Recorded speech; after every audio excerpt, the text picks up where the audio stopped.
Nataranta ang mga residente ng Barangay San Manuel sa Puerto Princesa City, Palawan kahapon ng hapon.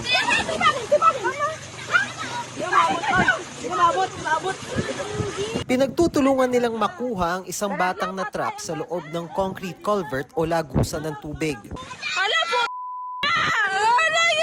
Walang malay at maputla na ang lalaking 11 taong gulang nang mahugot mula sa lagusan.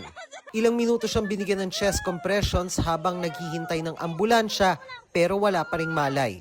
Isang lalaking may kasanayan sa first aid ang nagsagawa ng mouth-to-mouth resuscitation.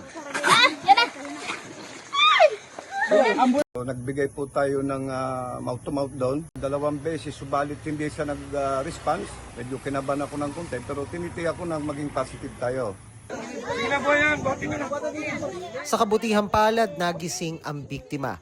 Ayon sa presidente ng Purok Kapatagan, naligo noon sa lagusan ng tubig ang biktima kasama ang ibang bata. Pabalik-balik na po daw silang lumalangoy dyan sa loob ng Embornal. Dahil sa kalakihan ng kanyang katawan, hindi siya basta nakalabas na yung time na panghuli niyang langoy po doon.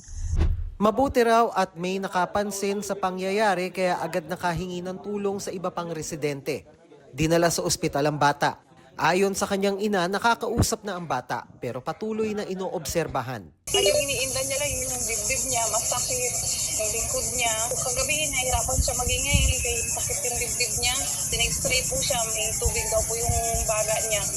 Para maiwasan na ang kaparehong insidente, pinatakpan na ng barangay ang culvert o lagusan ng tubig. Dinagyan po natin ng steel matting na matibay, nakabuilt po yan.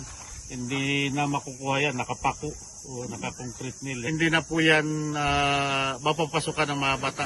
Dano Tingkong, Nakatutok, 24 Oras. Baka magbara yan dyan, baba na naman yan.